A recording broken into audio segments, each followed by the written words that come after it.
to the Compliance Kitchen. This is Sylvia, and in today's episode, we will look at a recent guidance that comes to us from the UK. And specifically, it's the UK's Financial Action Task Force, or FATF.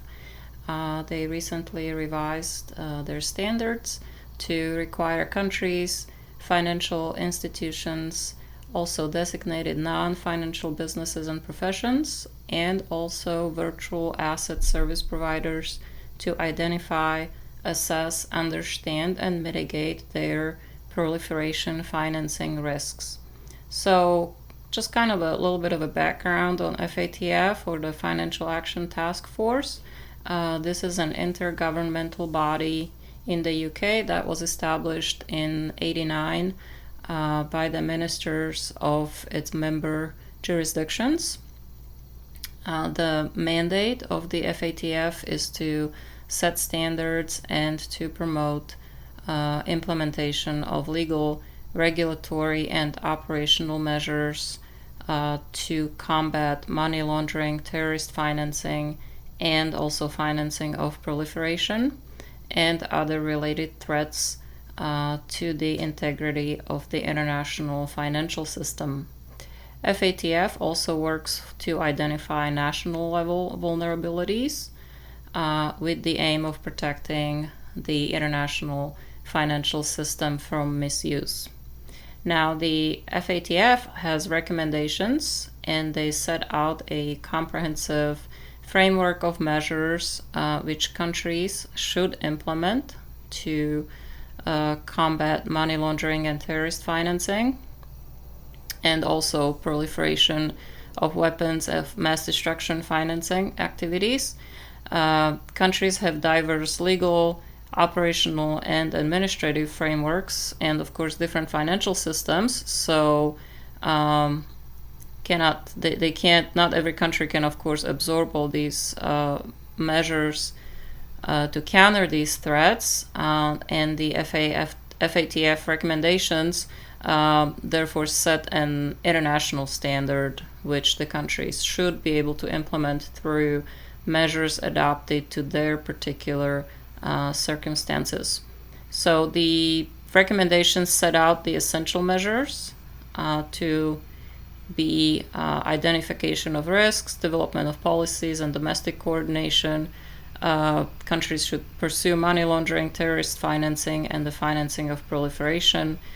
They should apply preventive measures for the financial sector and also other designated sectors as appropriate, and also establish powers and responsibilities for the competent authorities. So you have law enforcement, supervisory authorities, and so forth, and other appropriate institutional measures. They should also enhance the transparency and availability of beneficial ownership, information of legal persons and arrangements, and facilitate international cooperation. So to that end, FATF has recently published a guidance on conducting proliferation financing risk assessments and also mitigating these risks. For those of you that want to take a closer look at the guidance, I have a link on compliancekitchen.com, and also the notice of issuance of this guidance.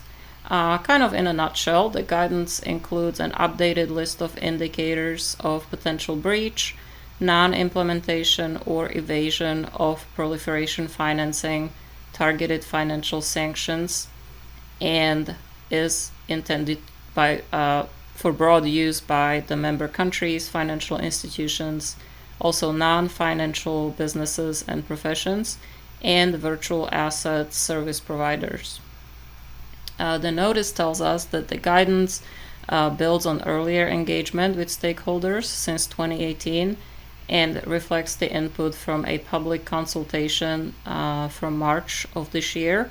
Explains how both public and private sectors should conduct risk assessments in the context of proliferation financing, and also how they can mitigate these risks when they identify them.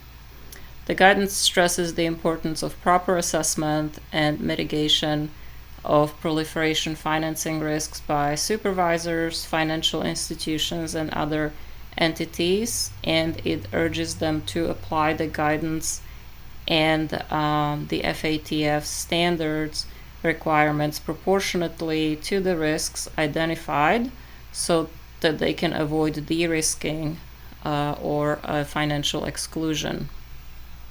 So again, this is a summary, but if you guys are in the area that this might be relevant to you, to your business, again, I have a copy of the guidance and also the standards and more information on the Financial Action Task Force by way of links available on compliancekitchen.com.